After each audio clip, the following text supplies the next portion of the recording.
बिस्मिल्लाहिर्रहमानिर्रहीम अस्सलाम वालेकुम, hope you all are good. हम पढ़ रहे थे मैथ्स का chapter linear equations and inequalities. In fact inequalities अभी हम पढ़ेंगे आज, और आज की वीडियो में हम क्वेश्चन सॉल्व करेंगे 5.4 के कंपाउंड इनइक्वालिटीज़ के क्वेश्चन।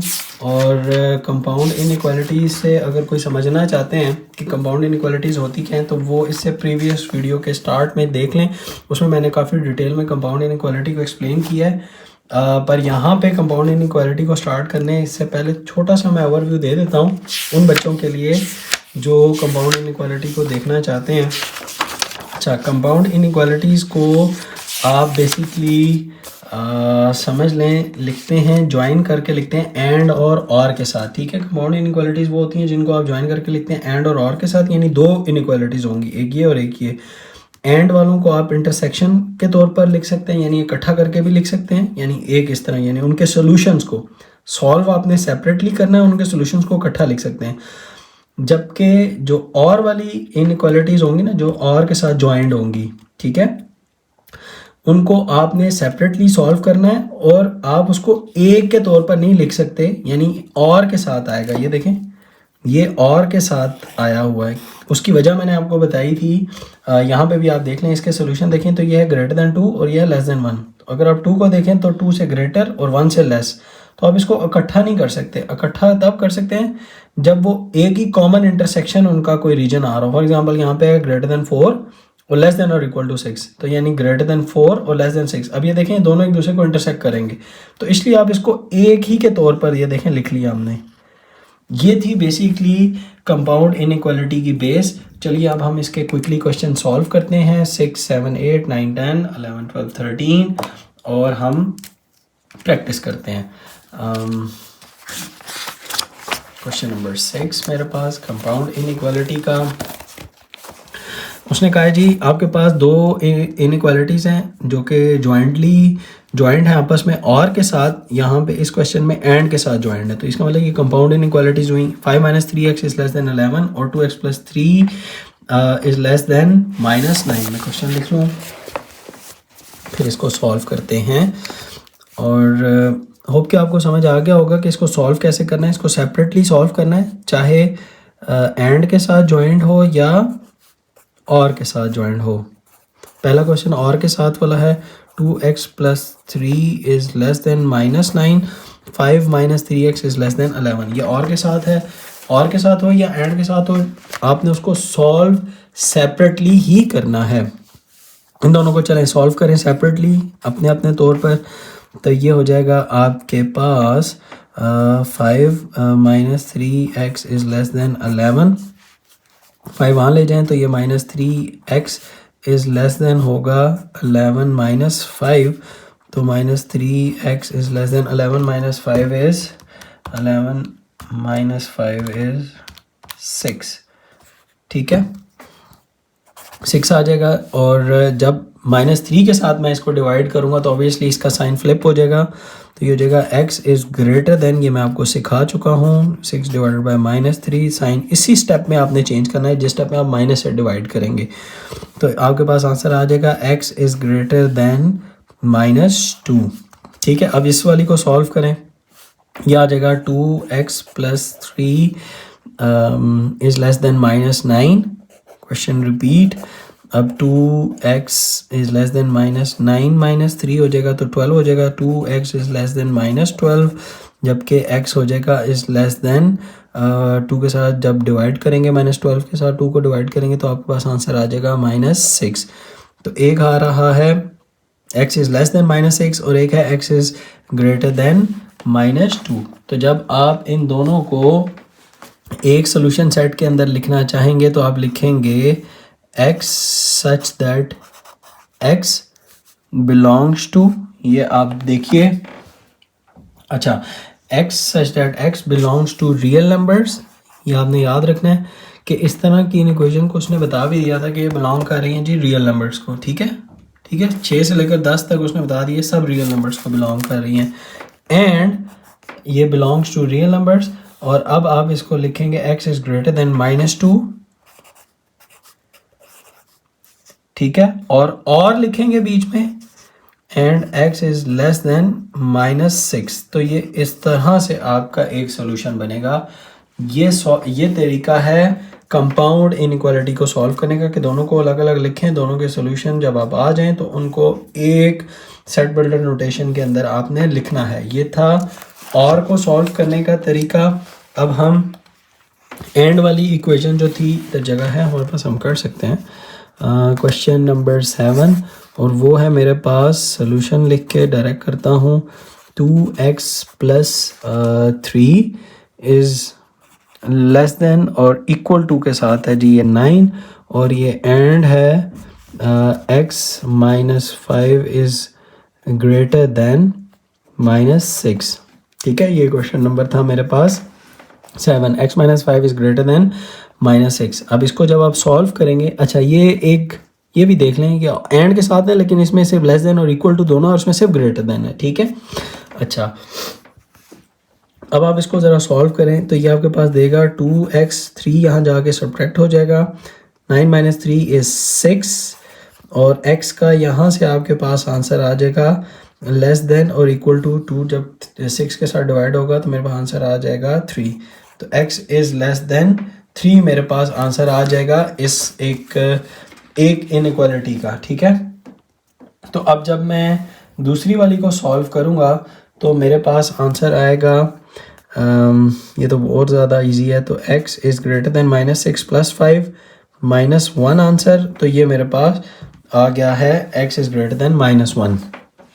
अच्छा, अब मैं इन दोनों को ना इकट्ठा करके लिख सकता हूँ क्योंकि ये एंड के साथ हैं, और वैसे भी अगर आप इसको रियल लाइन पे ड्रॉ करके देखेंगे तो ये बता रहा है कि -1 से बड़ा है और माइनस लेस देन और इक्वल टू 3 है, तो यानी इसका कॉमन रीजन आएगा, वो मैं आपको बना के भी दिखा देता हूँ। पहले हम इसका सोल्यूशन लिख लेते हैं, सोल्यूशन सेट, या इधर ही पहले बना देता हूँ आपको। पहले ये है मेरे पास, फर्स्ट करें 0 रियल लाइन के ऊपर, ये वैसे रिक्वायरमेंट नहीं है लेकिन आपकी अंडरस्टैंडिंग के लिए -1 -2, और ये है 1 2 और 3 और 4, 1 2 3 और 4। ये कह रहा है कि x इज़ ग्रेटर देन -1, यानी -1 से बड़ा, यानी अब इक्वलिटी नहीं थी इसलिए होल डाल के ये इस तरफ जा रहा है। ये कह रहा है लेस देन और इक्वल टू 3, यानी इक्वल टू भी है यानी 3 और इससे लेस। अब ये देखें दोनों का कॉमन इंटरसेक्शन है, तो इसको आप इकट्ठा लिख भी सकते हैं। तो अब आप इन दोनों को इकट्ठा कैसे लिखेंगे वो आप लिखेंगे, मैं आपको बता देता हूँ। x इज़ लेस देन और इक्वल टू 3 दोबारा लिख रहा हूँ, और दूसरा क्या था, x इज़ ग्रेटर देन -1, ताकि बना सकें हम ना। अब ये बनेगा x such that x belongs to real numbers and x लिखें पहले दरमियान में, इस तरह थोड़ी जगह छोड़ दें, x इज़ लेस देन और इक्वल टू 3 यहाँ कर दें, और इसको जब आप उल्टा करके देखेंगे तो ये x इज़ ग्रेटर देन -1, तो यानी -1 इज़ लेस देन x हो जाएगा, तो -1 इज़ लेस देन x। तो इस तरह आपने इसको लिख दिया सेट बिल्डर फॉर्म के अंदर। ये क्वेश्चन नंबर 7 की सेट बिल्डर फॉर्म थी। क्वेश्चन नंबर 7 कंप्लीट हुआ। क्वेश्चन नंबर 8 भी मेरे पास है, और वो है 1 is less than equal to 7, और 1 is less than equal to 7 minus 3x is less than 22। अच्छा, ये क्लासिकल एग्जांपल है बेसिकली एंड की, कि आप एंड को ना इकट्ठा ही पहले ही करके ना सॉल्व कर सकते थे, इसी तरह जिस तरह इसने ये लिखा हुआ है। देखें ये 2 हैं, इसी तरह जो 9 और जो 10 है ये डिफरेंट है। अब एग्ज़ाम में आने वाला ये सवाल है, और के लाजमी आते हैं एग्ज़ाम में क्वेश्चन, फिर हम सॉल्व करेंगे तो मैं आपको साथ साथ बता दूंगा। अच्छा, इस तरह के क्वेश्चन को कैसे सॉल्व करते हैं, इसको सॉल्व करते हैं 1 is less than equal to 7 minus 3x is less than equal to 22। अच्छा, अब इसको यूँ करते हैं कि सबसे पहले जो नंबर है वो दूसरी तरफ जाएगा, लेकिन वो दोनों तरफ जाएगा, यानी एक तरफ नहीं जाएगा। इसको चूंकि अकेला करना है ना, हमने इस फॉर्म में लिखना है कि जिसमें x अकेला रह जाए ना, ये देखें, तो इस x को अकेला करना है। तो ये क्या करना है कि ये इधर भी जाएगा और उधर भी जाएगा, दोनों तरफ सब्ट्रैक्ट हो जाएगा। तो ये हो जाएगा 1 minus 7 is less than equal to -3x और is less than equal to 22 minus 7, दोनों तरफ -7 हो गया। ठीक है, अब ये क्या बन चुका है, 1 minus 7 is -6 is less than equal to, मैं थोड़ा खुला खुला कर रहा हूँ ताकि ये हमारी समझ आ जाए, और 22 माइनस 7 इज़ 15 आई गेस, तो ये मेरे पास आ जाएगा 15, 22 माइनस 7 इज 15। अच्छा, अब ये जब -3 जब दोनों तरफ डिवाइड होगा तो दोनों के साइन फ्लिप होंगे उसी स्टेप में, अगेन रूल सेम है। तो अब -3 से डिवाइड करना है तो ये हो जाएगा -6 इज डिवाइडेड बाय -3। अब माइनस का साइन ग्रेटर देन और इक्वल टू में, इधर x रह गया, ये भी ग्रेटर देन और इक्वल टू में हो जाएगा 15 डिवाइडेड बाय -3। ये था हमारा सोल्यूशन, सॉल्व हो चुका है। सॉल्व करेंगे माइनस माइनस से कट जाएगा, 3 2s आर, यानी इसका आंसर आएगा मेरे पास 3 2 6, 2 इज ग्रेटर देन और इक्वल टू x, और ये हो जाएगा ग्रेटर देन और इक्वल टू 3 5s आर 15, यानी -5 आ जाएगा आपके पास। ठीक है। अच्छा, अब नॉर्मली यह आंसर भी ठीक है। नॉर्मली आपको पता है कि जब हमने इसको सेट बिल्डर में लिखना होता है तो लेस देन में लिखना होता है। तो अब जिस तरह मैंने इस वाले को चेंज किया था ना कि x इज ग्रेटर देन -1, तो इसका मतलब -1 इज लेस देन x, तो इस पूरे को भी मैं इस तरह पूरा को फ्लिप कर लूँगा। यानी ये कह रहा है कि 2 ग्रेटर देन है x से और x ग्रेटर देन है -5 से। तो अब मैं अगर इसको उल्टा पढ़ूँ तो मेरे पास क्या होगा, -5 इज लेस देन x, और या -5 is less than equal to x, और x इज लेस देन और इक्वल टू 2। तो यानी मैं इसको लिख लूँगा -5 इज लेस देन और इक्वल टू x, और x इज लेस देन और इक्वल टू 2। तो अब मैं इसका सोल्यूशन सेट बना लेता हूँ। वो क्या होगा, x such that x belongs to real numbers and, बस यहाँ इसको लिख लें, x is less than equal to 2 और ग्रेटर देन इक्वल टू -5। ये मेरे पास सोल्यूशन आ चुका है क्वेश्चन नंबर 8 का। क्वेश्चन नंबर 9 ये इंपॉर्टेंट है, ये करना है आपने एग्जाम में, अच्छे से यार इसको तैयार कीजिएगा, ये इंपॉर्टेंट क्वेश्चन है। क्वेश्चन नंबर 9 देखिए, अगेन वो आर का क्वेश्चन है। वो कह रहा है कि इसको आप करें 3x plus 21 is less then 1 minus x, ठीक है, जबकि और के साथ है 3x plus 8 is greater then 3 minus 2x। इसने थोड़ा सा डिफिकल्टी लेवल ही इंक्रीज किया है। मैं क्वेश्चन देख लूँ, सही लिखा है, 3x plus 21 is less then 1 minus x, और 3x plus 8 is greater then 3 minus 2x। चलें इसको अब सेपरेटली सॉल्व करेंगे, और है तो देखेंगे इसको हमने कैसे चलाना है। थोड़ा क्विकली कर लेंगे इसको। x यहाँ आके ऐड हो जाएगा, 3x प्लस x और लेस देन 1 माइनस 21 हो जाएगा। ये हो जाएगा 4x is less then 1 minus 21 is -20, और x is less then -20 divided by 4, तो x इज लेस देन आ जाएगा -5। अच्छा, इसको जब आप सॉल्व करेंगे तो ये हो जाएगा 3x प्लस 2x यहाँ आ जाएगा, ग्रेटर देन 3 माइनस 8 वहाँ जाके माइनस हो चुका है, 3 माइनस 8 हो गया। 3 plus 2x is 5x is greater then 3 minus 8 is -5, और जब आप x5 को जब डिवाइड करेंगे इधर तो x इज ग्रेटर देन -1। अच्छा, अब जब आप इसको ऑब्वियसली अगेन रियल नंबर पे भी देख लें, ये बता रहा है कि 1 से ग्रेटर है, और ये कह रहा है कि -5 से भी छोटा है। दोनों के पोल सेपरेटली जा रहे हैं, ठीक है। तो इसका मतलब आप इसको जब लिखेंगे सेट बिल्डर नोटेशन के अंदर, तो लिखेंगे x such that x belongs to real numbers and x is less than -5 और x इज ग्रेटर देन -1। ये आपका सेट बिल्डर नोटेशन हो गया। और अगर आप इसको रियल लाइन पे देखना चाहें तो रियल लाइन पे ये कैसे नज़र आ रहा होगा, अब ये -1 था और ये -5 था, इसका मैं 0 थोड़ा यहाँ ले लूँ, -1 -2 -3 -4 -5 -6। अच्छा, ये कह रहा है कि जी ये नंबर ग्रेटर देन 1 से -1 से, तो 1 से ग्रेटर इधर हो गया, और ये कह रहा है -1 से छोटा है, यानी x लेस देन -5, तो यानी -5 से छोटा है। अब ये देखें दोनों के पोल सेपरेटली, और के हमेशा आएंगे ही इसी तरह ही, ठीक है। होप कि आपको क्वेश्चन नंबर 9 भी समझ आ गया होगा। अब हम सॉल्व करते हैं क्वेश्चन नंबर 10 और देखते हैं कंपाउंड इनइक्वालिटी का वो कैसे सॉल्व होता है। वीडियो को पॉज करके क्वेश्चन नंबर 10 भी आप ख़ुद क्यों नहीं करते, ठीक है, आप खुद भी कीजिए, ताकि हम फिर जो आगे वर्ड प्रॉब्लम्स टाइप क्वेश्चन हैं कंपाउंड इनइक्वालिटी के वो भी ज़रा देख लें। और ये है 1 minus 5x is greater than 16 and इसमें थोड़ी सी इसने फ्रैक्शन डाल दी है। 3 minus 3x/2 is less than और इक्वल टू 9। मैं क्वेश्चन ज़रा देख लूँ। 1 माइनस 5x ग्रेटर देन 16 और ये जॉइंट है एंड के साथ 3 minus 3x/2 is less then 9। ठीक है, अब इसको हमने सॉल्व करना है। चलिए हमारे पास देखते हैं क्या आंसर आता है। इसको तो हम क्विकली सॉल्व कर लेंगे इधर ही कि -5x इज़ ग्रेटर देन 16 -1, तो -5x इज़ ग्रेटर देन ये आ जाएगा जी 15।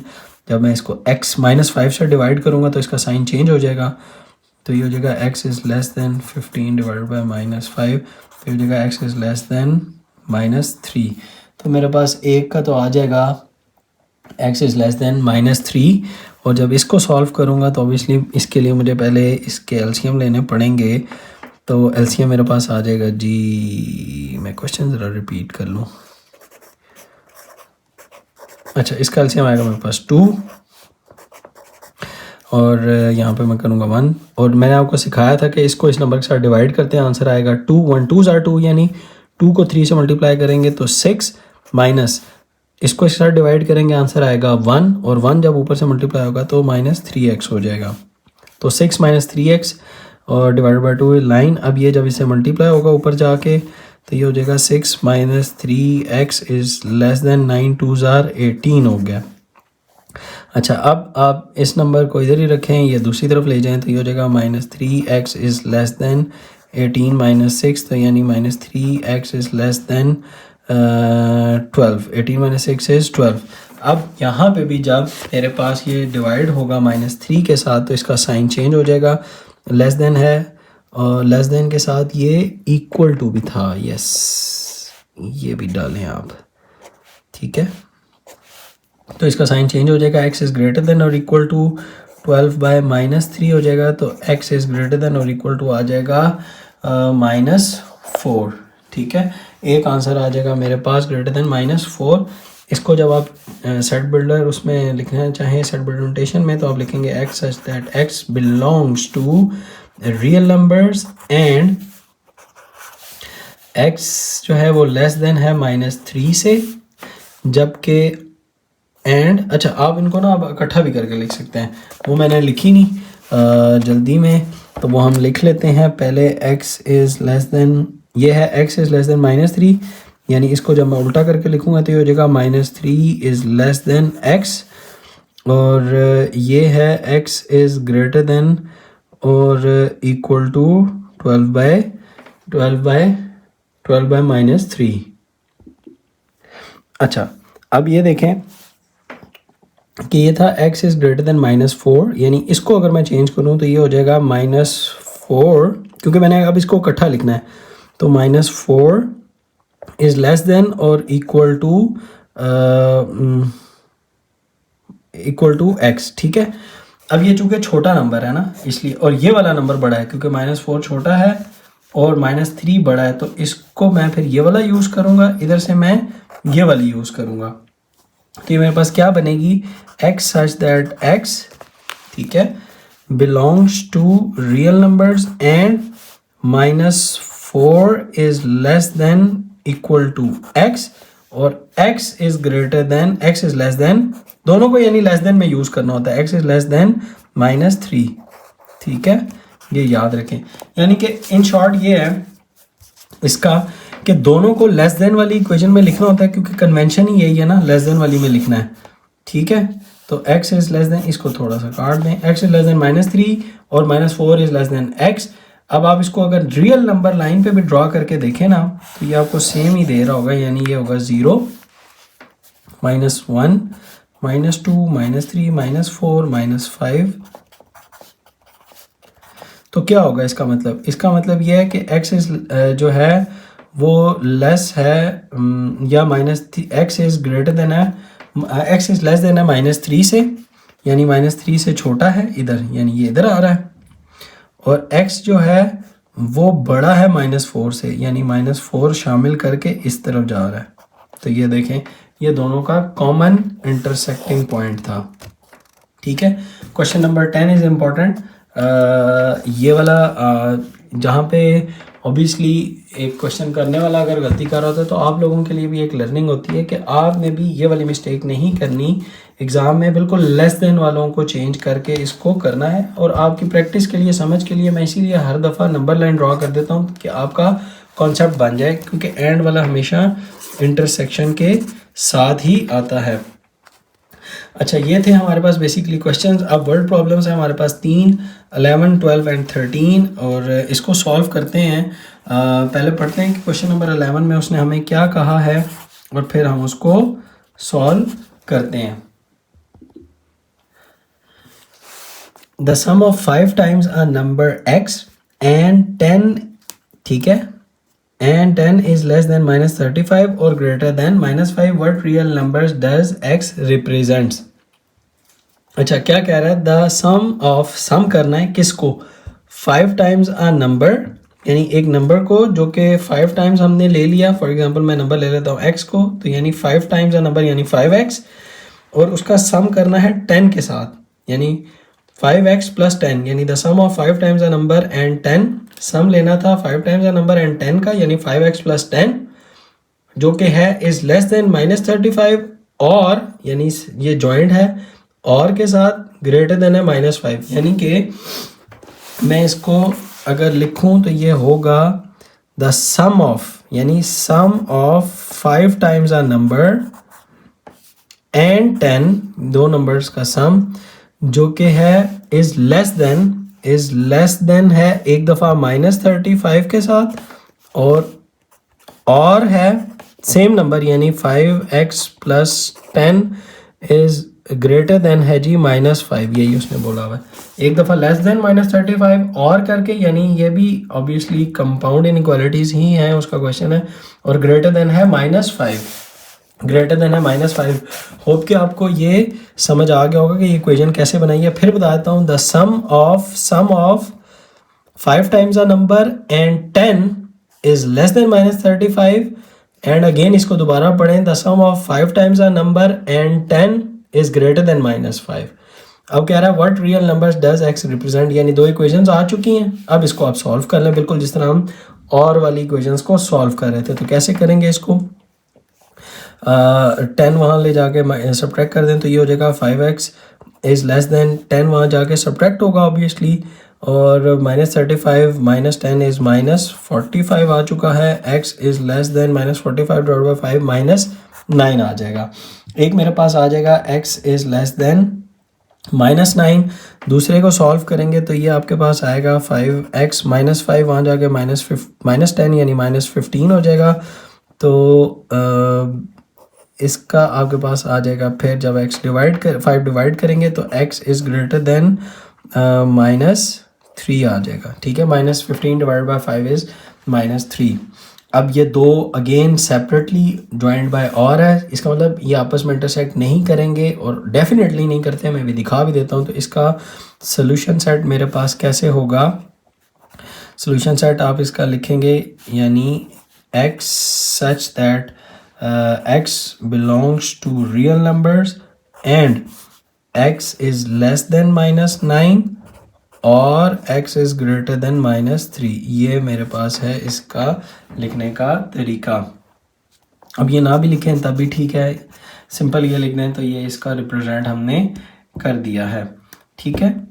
अच्छा, नंबर लाइन के ऊपर इसका क्या मतलब था? नंबर लाइन के ऊपर अगर आप देखें तो ये -9 है, तो ये -3, इसका मतलब मैं ज़ीरो थोड़ा यहाँ ले लूँ, यानी -1 -2 -3 -4 -5 -6 7 8 9 10 11, ये आ गया 11, ये -9 -1 -2 -3 -4, चलें -8। अच्छा, अब ये कह रहा है कि x इज़ लेस देन -9, -9 से लेस है, ये हमने कर दिया, और ये कह रहा है x is greater than -3, x is greater than -3। देखा, दो सेपरेटली पोल्स हैं, दोनों तरफ जा रहे हैं, इसलिए आप इसको इकट्ठा नहीं लिख सकते, इंटरसेक्शन नहीं है, वो एंड वाले क्वेश्चंस के अंदर होता है।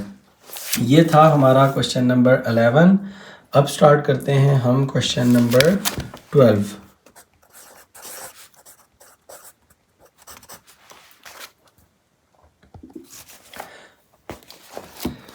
क्वेश्चन नंबर 12 है 2 टाइम्स अ नंबर ओके कोई नंबर है जिसका 2 टाइम्स अगर हम करें और डिक्रीज्ड बाय 5 और उसको हम डिक्रीज करें 5 से, तो वो ग्रेटर होगा, ग्रेटर देन और इक्वल टू, यानी ग्रेटर देन और इक्वल टू होगा द नंबर, यानी वही नंबर इंक्रीज बाय 10, यानी उसमें अगर आप 8 ऐड कर दें तो मेरे पास है find the possible values for the number.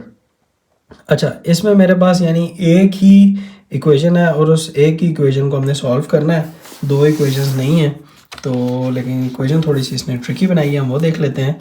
उसने कहा है, अच्छा मैं बुक थोड़ा सा ऐसे रख के इक्वेशन बनाता हूँ, यहाँ तक आ रहा है ओके। और ये मेरे पास है, साथ साथ मैं रखता हूँ ये 2 टाइम्स आ नंबर, यानी कोई नंबर अगर x हो जिस तरह उसने कह दिया है तो मेरे पास हो जाएगा 2 times a number 2x decreased by 5, यानी -5 इज ग्रेटर देन और इक्वल टू है टू द नंबर, यानी सेम नंबर इंक्रीज्ड बाय 8। ये मेरे पास इक्वेशन बनी है, ठीक है। 2 times a number decreased by 5 is greater than or equal to the number increased by 8। Find the possible values. अब इसको आप सॉल्व कर लें तो ये आ जाएगा 2x माइनस एक्स और ग्रेटर देन और इक्वल टू 8 प्लस 5 हो जाएगा। 2x minus x is greater than और इक्वल टू आ जाएगा 13 आंसर।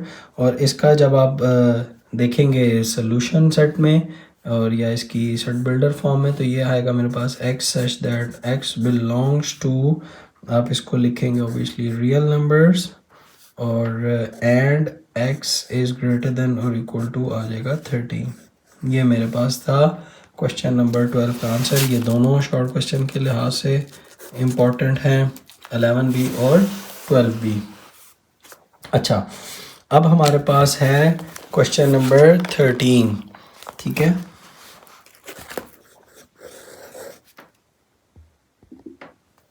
क्वेश्चन नंबर 13 है मेरे पास, a student attend at least, situation है उसने उसकी एक स्टूडेंट की लीस्ट अटेंडेंस बताई हुई है 160 डेज मिनिमम और कहता है कि but not more than 200 days, यानी अच्छा वैसे तो स्टूडेंट की तो ऑब्वियसली अपर लिमिट नहीं होती, लेकिन चूंकि उसने इनइक्वालिटी का क्वेश्चन बनाना था इसलिए उसने अपर लिमिट दे दी। Student obviously maximum full attendance भी ले सकता है, but not more than 200 days in a school year to meet attendance requirements, ठीक है।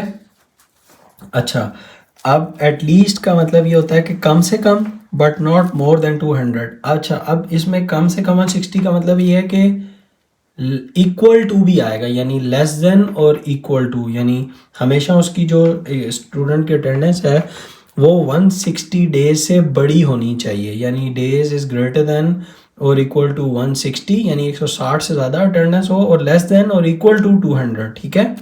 लेस देन और इक्वल टू 200। सबसे पहले कहता है राइट द इनइक्वालिटी, यानी ये जो ऊपर वाली लाइन थी इसकी इनइक्वालिटी की इक्वेशन लिखें, इनइक्वालिटी लिखें। इफ़ अ स्टूडेंट अटेंड्स, अब उसने 3 केस दिए आपको, 150 डेज, 190 डेज और 206 डेज, ये 3 सिचुएशंस हैं और कहता है कि बताएं do they meet the attendance requirement according to the inequality. तो सबसे पहले हम इनइक्वालिटी बना लेते हैं। तो हम इसके लिए क्या करेंगे, सबसे पहले एक छोटी सी लाइन लिख लेंगे क्योंकि मेरे पास कुछ है ही नहीं। इनइक्वालिटी में आपको पता है दरमियान में x आ रहा होता है, y आ रहा होता है या कुछ आ रहा होता है। तो मैं यूँ करता हूँ कि नंबर ऑफ़ डेज़ है चूँकि, तो मैं इसमें x भी ले सकता हूँ, y भी ले सकता हूँ, d भी ले सकता हूँ, लेकिन मैं प्रेफर करूँगा कि आप इसमें d लें क्योंकि d is the number of days है, ठीक है। क्योंकि यही कहा था ये नंबर ऑफ़ डेज़ की इनइक्वालिटी लिखनी है ना, तो आप लिख लें let d be the number of days a student attends school, a student attends school, ठीक है, in an year या in a year। अच्छा ये हमारे पास हमने अब सपोज कर लिया। अब आप क्या लिखेंगे, अकॉर्डिंग टू the क्वेश्चन या द इनइक्वालिटी वुड बी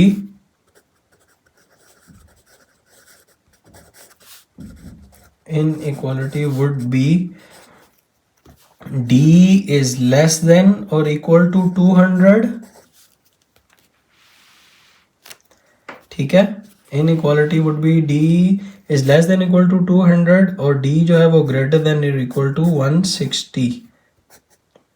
ये होगी हमारे पास पहला पार्ट, ठीक है, जो हमने उसको करके दे दिया, यानी 200 से कम उसकी होगी और अटेंडेंस इधर से पढ़ें तो D इज ग्रेटर देन 160, 160 से ज़्यादा या 160 जो है वो लेस देन है D या D इज ग्रेटर देन 160. इस तरह आपने इनइक्वालिटी बनानी होती है, ठीक है. अच्छा, जिन बच्चों को नहीं समझ आया मैं उनके लिए अलग अलग भी बना सकता हूँ. देखें, उसने कहा था कि अटेंडेंस जो है वो ग्रेटर देन 160 से ज़्यादा, यानी अटेंडेंस यानी D, क्योंकि हमने ले लिया नंबर ऑफ डेज, तो D इज़ ग्रेटर देन और इक्वल टू है 160 होगा, और जो वो D है वो इज़ लेस देन और इक्वल टू है जी 200. ठीक है, यही कहा था ना उसने. तो अब जब इन दोनों को मैं इकट्ठा लिखूंगा, तो मैंने आपको बताया था इकट्ठा लिखने के लिए तरीका ये होता है कि आप उसको लेस देन में लिखते हैं. ये ऑलरेडी लेस देन में, इसको चेंज कर देंगे. तो अगर D इज़ ग्रेटर देन 160 है तो 160 इज़ लेस देन और इक्वल टू D हो जाएगा. अब इसको और इसको हमने इकट्ठा करना, इस तरह ये हमने इकट्ठा कर दिया. अच्छा, ये था हमारे पास सबसे पहला. अब हमारे पास है सिचुएशन. अब हम लिख लेते हैं सिंपल यहाँ पे बी पार्ट, और बी में करेंगे जी सोल्यूशन करके हम 3 केस लिख लेते हैं. 150 डेज इधर ऐसे, और 150 डेज होंगे तो हमारे पास क्या होगा, क्या ये हमारे पास रिक्वायरमेंट है. इफ़ अ स्टूडेंट, देखें अब उसने कहा है कि इफ़ अ स्टूडेंट, कहाँ ये है, if a student attends 150 days, तो अगर वो 150 डेज अटेंड करता है तो अटेंडेंस रिक्वायरमेंट पूरी करता है? नहीं, अटेंडेंस रिक्वायरमेंट ही यही थी. एक सेकंड, मेरी कैमरे की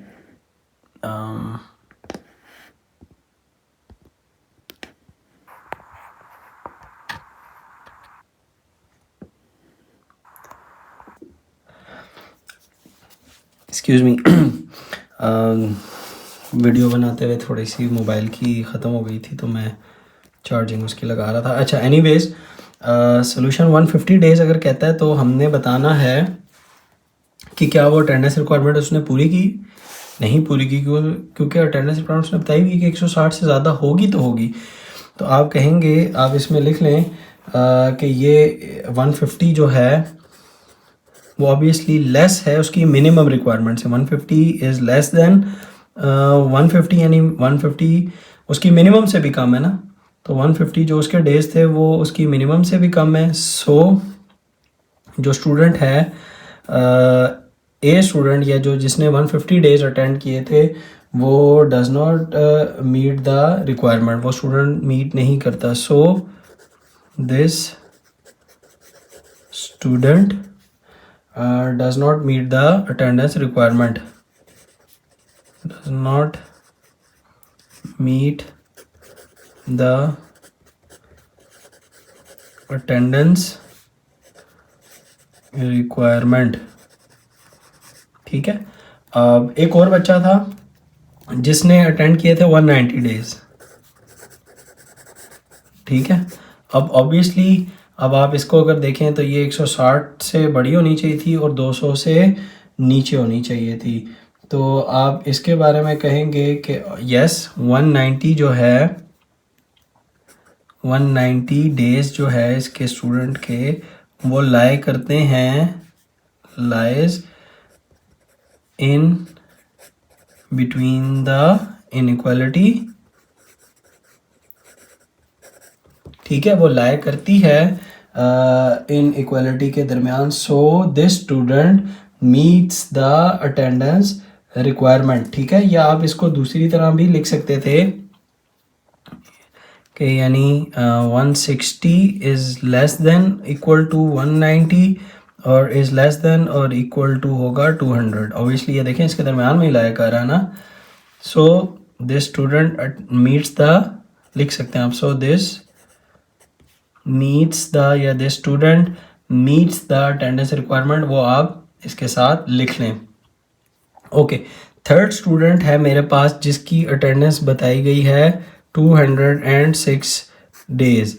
अच्छा, अब ये वैसे तो ये सवाल ही नहीं बनता कि कोई ऐसा स्टूडेंट हो सकता है जो ज़्यादा 200 दिन हो और 200 से 206 दिन अटेंडेंस ले ले, तो फिर भी क्या वो अटेंडेंस रिक्वायरमेंट को मीट करेगा? तो अब आप ये इसकी अपर लिमिट से बाहर निकल गया, देखें, यानी जो इसकी थी अपर लिमिट, तो आप क्या कहेंगे, इसी तरह लिखेंगे कि 206 है वो ग्रेटर देन है 200, यानी उसकी अपर लिमिट से बाहर, तो लिख लें सो दिस स्टूडेंट, इसी तरह जैसे लिखा था दिस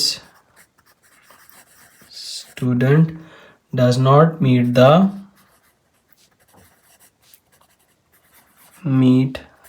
द अटेंडेंस। होप के आपको आज के ये कंपाउंड इनइक्वालिटी से रिलेटेड तमाम क्वेश्चंस समझ आ गए होंगे। वीडियो को लाइक कर दें, चैनल को भी सब्सक्राइब कर दें, मज़ीद कंसेप्ट के लिए अपने दोस्तों के साथ भी शेयर कर दें। मिलते हैं नेक्स्ट चैप्टर के साथ, नए अज़म के साथ, नई तैयारियों के साथ। अल्लाह हाफ़िज़।